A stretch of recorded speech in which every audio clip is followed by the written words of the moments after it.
Je sais pas, tu veux que je fasse quoi?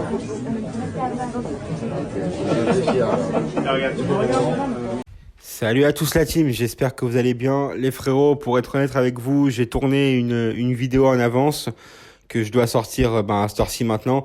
Sauf qu'entre-temps, il y a eu une petite vidéo sur Mbappé qui a un enfant qui lui pose une question pendant qu'il est en train de lui dédicacer sa nouvelle BD, qui lui pose une question, qui lui demande si Mbappé va partir au Real ou s'il allait rester au PSG.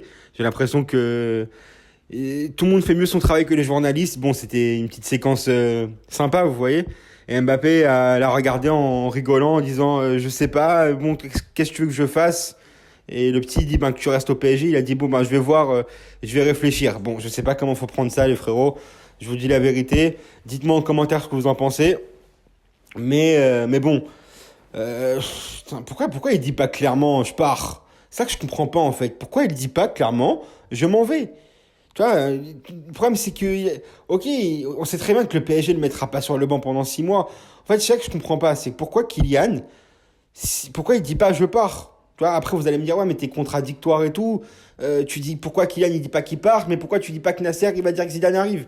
Mais c'est pas la même chose parce que là, Kylian il est en fin de contrat. Vous voyez ce que je veux dire ou pas? Normalement il devrait forcément s'il compte partir annoncer au club qui part. Il va pas l'annoncer en juin. Vous voyez ce que je veux dire? Donc bon, et la team fait pas attention parce qu'aprais là, j'ai retourné un bout de vidéo pour vous la mettre en début de vidéo. Et là, dans 2 secondes, vous allez m'entendre vous redire bonjour à nouveau et parler des informations de la journée. Donc, faites pas attention à ça, la team. Mais dites-moi en commentaire en plus ce que vous pensez de l'information sur Mbappé. Voilà, les frérots, faites attention à vous. À tout à l'heure, à tout de suite. Bye. Eh bien, salut à tous la team. J'espère que vous allez bien. Et on se retrouve pour cette 3e vidéo de la journée, les frérots. J'espère que vous allez tous bien, que vous passez un bon début de week-end. La team, un maximum de likes, s'il vous plaît. Abonnez-vous, commentez, likez, partagez. Et mettez la cloche de la chaîne pour être au courant des prochaines vidéos qui vont sortir. Les frérots, on commence tout de suite. Le PSG pourrait se séparer de 7 joueurs cet hiver. Disposant d'un effectif XXL avec parfois 3 joueurs pour certains postes. Je me demande où ils sont, mais enfin bref, c'est pas grave. Le PSG prépare un vaste coup de balai hivernal. Certes, il y a peu de chances que les 7 joueurs poussés vers la sortie partent tous en même temps, mais Paris espère bien se séparer d'au moins 3 d'entre eux. Ça commence bien. L'argent ne fait pas le bonheur, comme dit l'adage.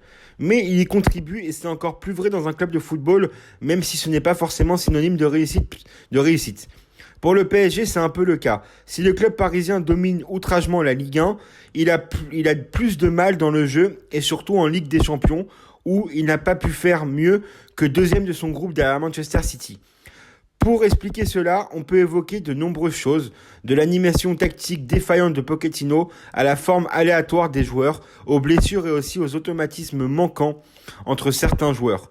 Mais il y a un élément qui est clair et dont le coach argentin ne peut se servir comme argument capable d'expliquer certaines défaillances, à savoir la richesse de l'effectif. Tous les postes sont doublés, voire même triplés, si ce n'est plus, notamment lorsqu'on pense au poste de gardien de but. Conscient de cette abondance de joueurs, le PSG et Leonardo notamment se sont mis en tête d'alléger un peu l'effectif parisien avec l'idée peut-être d'apporter un peu de sang neuf cet hiver. Et ben oui, on a besoin de sang neuf. Parce que je vous dis la vérité, on a beau avoir des joueurs qui sont doublés ou triplés dans les postes, franchement, moi je vois pas. Parce que quel est le remplaçant de Mbappé? Mais un vrai remplaçant, Icardi, c'est un tocard. Quel est le remplaçant de Messi? Je ne sais pas. Quel est le remplaçant de Neymar? C'est qui? C'est Draxler, c'est un tocard. Quel est le remplaçant d'Hakimi? C'est qui? C'est Dagba, c'est un tocard. Quel est le remplaçant de Nuno Mendes? Bon, c'est Bernat, mais ensuite c'est qui? Le 3e joueur, c'est Kurzawa, c'est un tocard.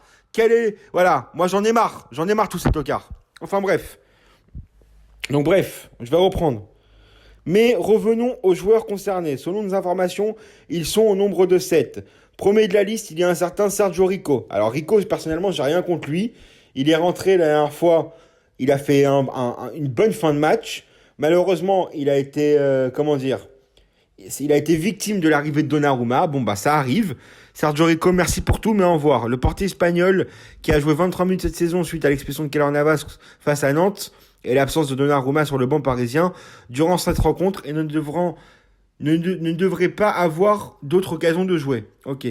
Un retour en Espagne serait espéré par la direction du PSG. Reste à savoir si les courtisans se bousculeront au portillon, ceux qu'ils n'ont pas vraiment fait l'été dernier. Ok.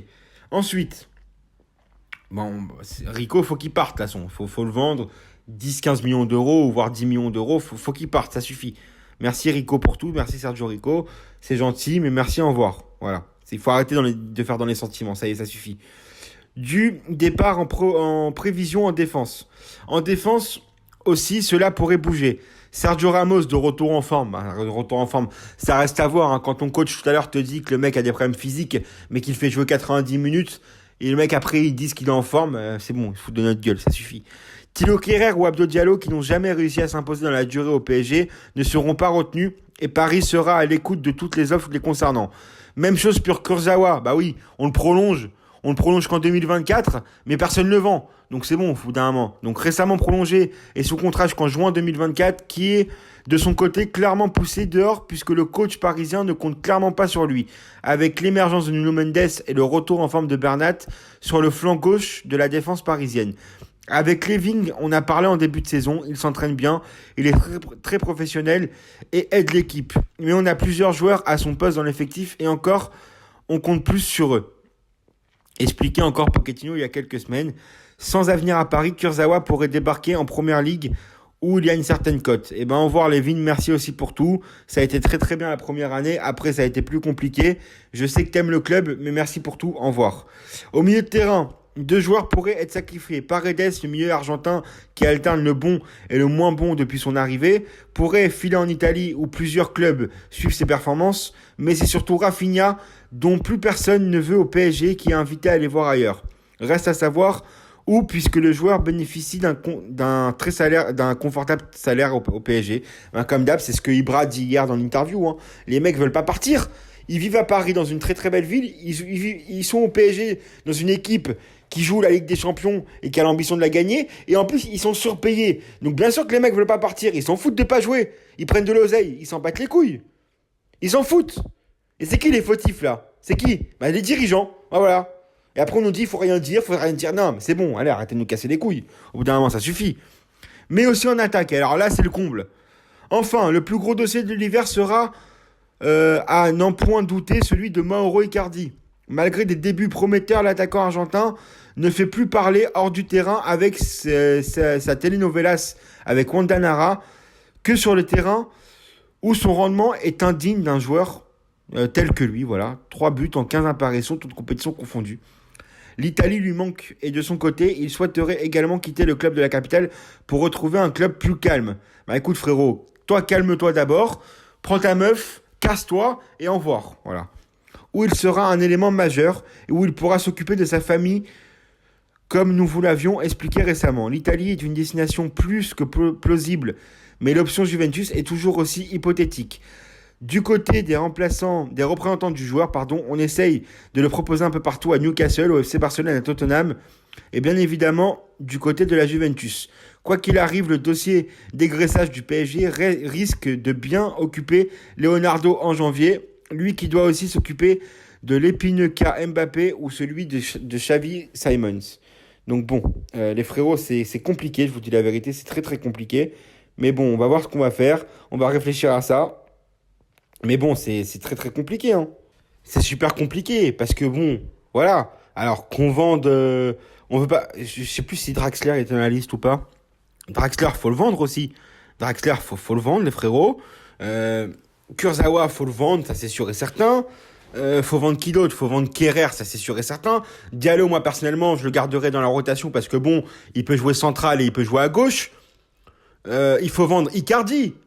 Il faut vendre Icardi à tout prix. On s'est fait douiller avec Icardi. Mais il faut surtout vendre quelqu'un, enfin, licencier quelqu'un. Il faut que le PSG licencie plutôt Pochettino.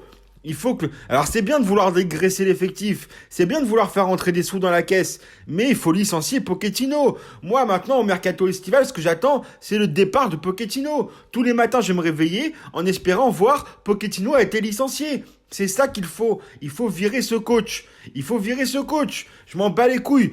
Gardez même les joueurs, virez Pochettino. Parce que regardez, contre Nice là, Pochettino met une défense Pereira, Gay, Dina et Bimbe. Pourquoi il met pas Rafinha? Alors oui, Rafinha n'est pas le meilleur joueur du monde. C'est pas le meilleur milieu de terrain du PSG. Mais pourquoi il met pas Rafinha? Pourquoi Rafinha, au moins, il aurait créé du jeu au milieu de terrain. Il aurait fait quelque chose. Pourquoi il le fait pas? Vous voyez ce que je veux dire? C'est-à-dire qu'on a un effectif, on a de la rotation, mais on n'utilise pas la rotation comme il faut. Pourquoi? Parce que ce coach est un con. Ce coach est une merde, voilà. Tout simplement.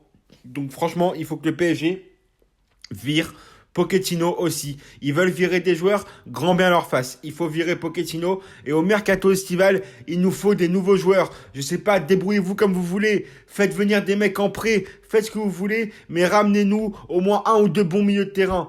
Et un petit attaquant. Quand je vois comment, à l'époque, on aurait dû garder Moïse Kean, on aurait dû vendre Ricardi et garder Moïse Kean. Voilà, c'est ça qu'il fallait. En plus, Moïse Kean, il pouvait jouer sur le couloir droit. Moïse Kean faisait les replays défensifs. Moïse Kean, il plantait des buts. Moïse Kean, il aimait le PSG. Il faisait pas de problème. Et en plus, c'était un jeune. Voilà, bah oui. Et après, on dit, oui, le mec il critique, arrêtez de critiquer. Non, je critique parce que j'en ai marre. J'en ai ras le cul, j'en ai ras le bol de tout ça. Ça y est, c'est bon. Putain, demain, il y a un match contre Lens. Franchement, j'ai l'angoisse avant le match. Vous vous rendez compte? J'ai l'angoisse de regarder le match demain. Parce que je sais qu'on va s'énerver encore. Voilà, il y a plus de chances qu'on joue mal qu'on joue bien. Vous vous rendez compte? Le PSG, aujourd'hui, on se dit, moi personnellement, je me dis en tant que supporter, il y a plus de chances que mon équipe joue mal demain que joue bien. Contre Lens, hein. Contre Lens, le RC Lens, avec tout le respect que j'ai pour eux. Mais bon, voilà la team. Donc voilà l'information de la journée. Les frérots, dites-moi en commentaire ce que vous pensez des joueurs qui doivent partir. Si vous êtes d'accord avec moi pour le licenciement de Pochettino ou pas. Et puis nous voilà la team. On se retrouve demain pour une prochaine vidéo. Faites attention à vous. Pour ceux qui n'ont pas vu l'avant-match, il est sur la vidéo juste avant. Voilà, mettez la cloche de la chaîne. Dites-moi en commentaire ce que vous en pensez. Abonnez-vous, likez, partagez. Merci à tous la team. Passez une bonne soirée et un bon week-end. À demain les frérots. Salut.